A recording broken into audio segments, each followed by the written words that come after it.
The Russian president has unleashed a massive strike, even as the US President Donald Trump seems to look away. That's our big focus tonight. In fact, hours after a phone call with Donald Trump, Russia launched over 500 drones and missiles, pounding the capital of Ukraine in an all-night assault. Was this Moscow's warning to Ukraine's backers, or simply the next chapter in a war that is now spiraling out of control? Here's what happened. Let's break it down for you. Russia launched hundreds of drones and missiles targeting Kiev and other Ukrainian cities. Ukraine's Air Force saying that the attacks began early Friday and lasted more than 8 hours. Dramatic video footage showing drones exploding across Kiev's residential area.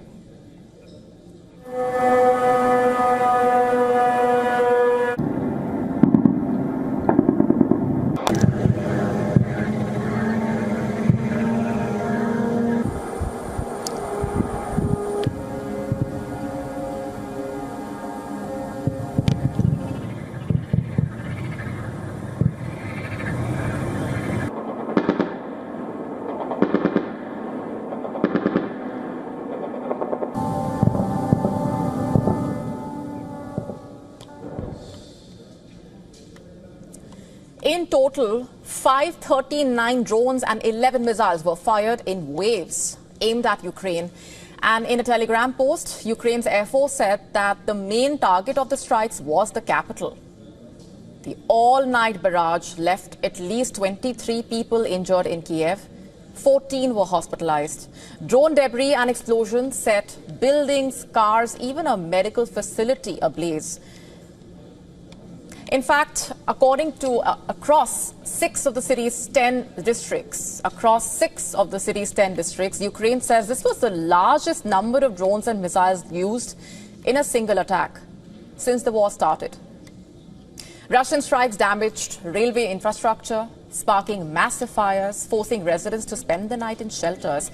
The mayor of Kiev, in fact, described widespread damage on both sides of the Dnipro River.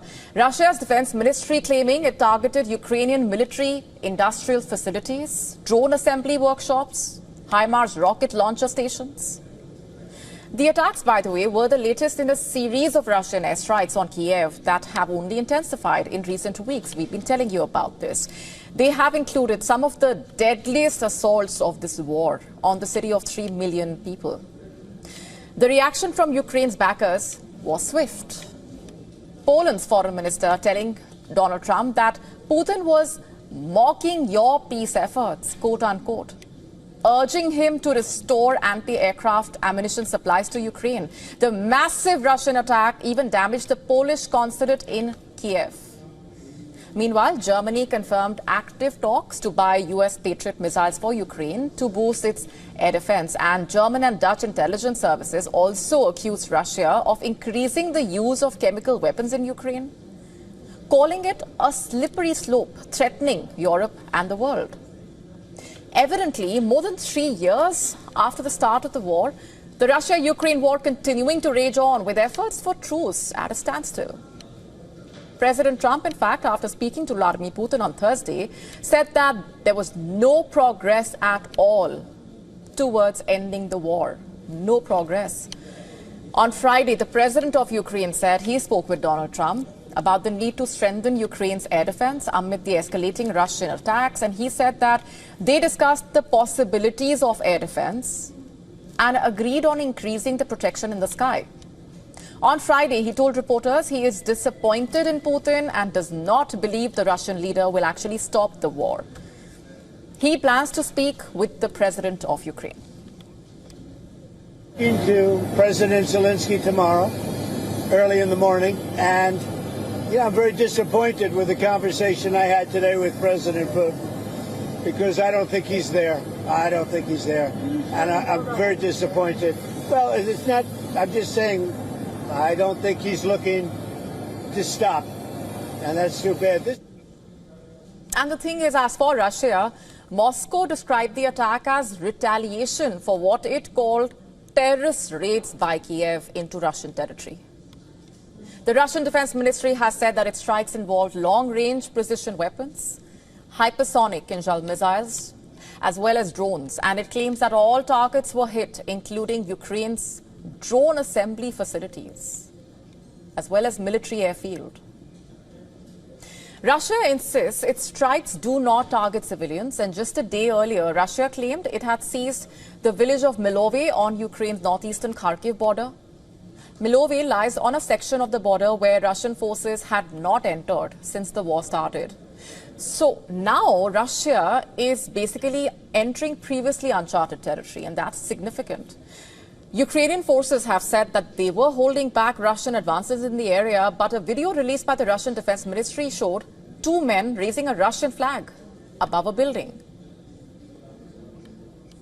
Moscow has been grinding forward on the front line for over a year now, pressing its advantage against overstretched and outmanned Ukrainian forces. And as for the talks to actually end the war, the Kremlin spokesperson Dmitry Peskov has said Russia would continue its war on Ukraine as it was unable to achieve its goals through diplomatic means. Separately, while hosting the Saudi foreign minister, the Russian foreign minister told reporters that a settlement is impossible without eliminating the root causes of the war. A political and diplomatic settlement is impossible without eliminating the root causes of the conflict, as President Putin once again said during yesterday's telephone conversation with President Trump. And with the hostilities showing no signs of subsiding anytime soon, the question still is, are all hopes for peace lost?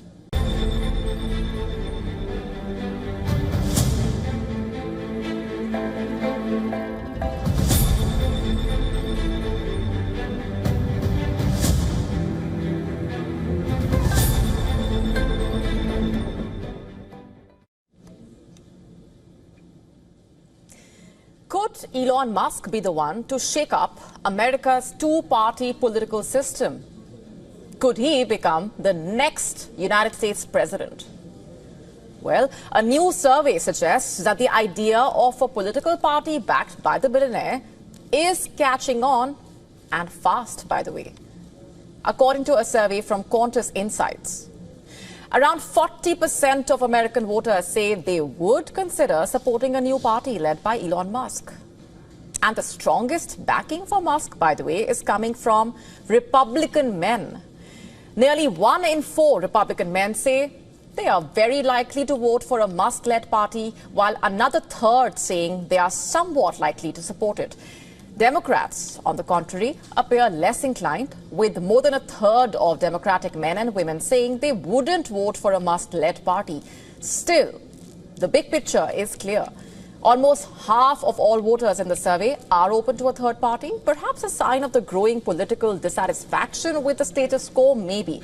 Musk has even picked a name for this potential political party, the America Party.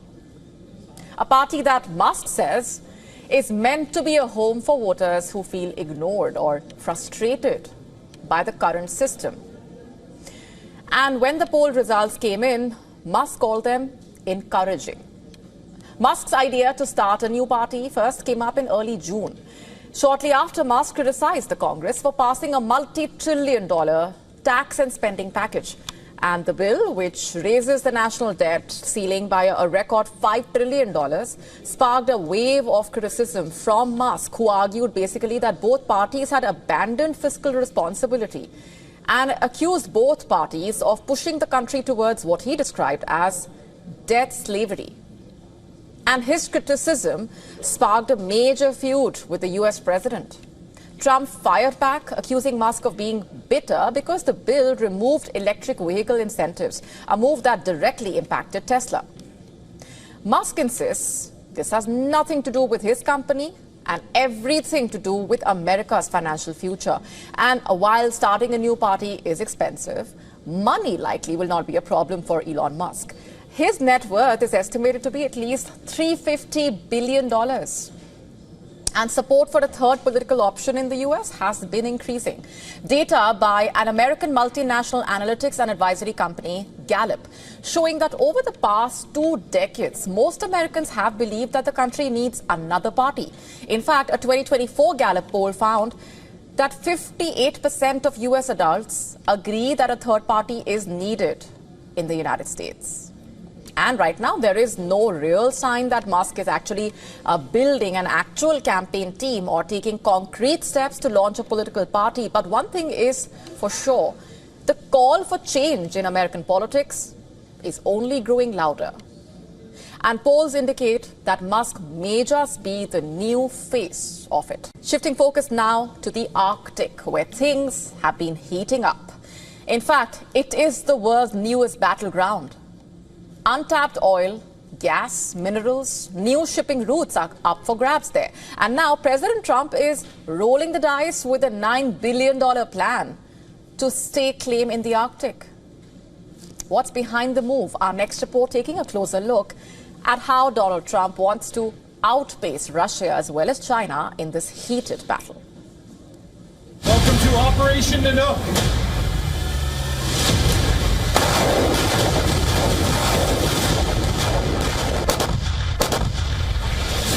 The Arctic is roaring to life as the world's new flashpoint. Western warships slice through icy waters in combat drills. Russian bombers patrol the skies. Cold War-era bases are roaring back to life.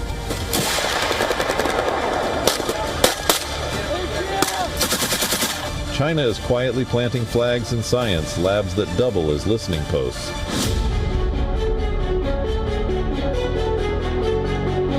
The changing geopolitics and geography is making Arctic the most sought-after region in the world. This isn't a climate story anymore, it's a battle for global dominance at the top of the world. Into this storm strides President Trump, unveiling a $9 billion Conquer Arctic plan that supercharges the U.S. Coast Guard with a fleet of cutting-edge icebreakers.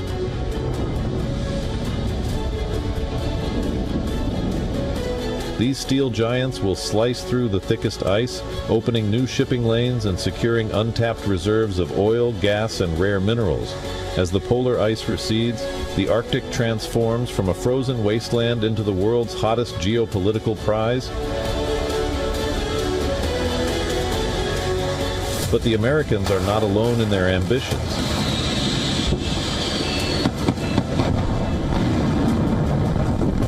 Russia has deployed nuclear submarines beneath the ice, while Tu-95 bombers prowl the skies above. Moscow's military buildup is staggering new airfields. Radar stations now dot the Russian Arctic. China is also actively breaking the ice in Arctic.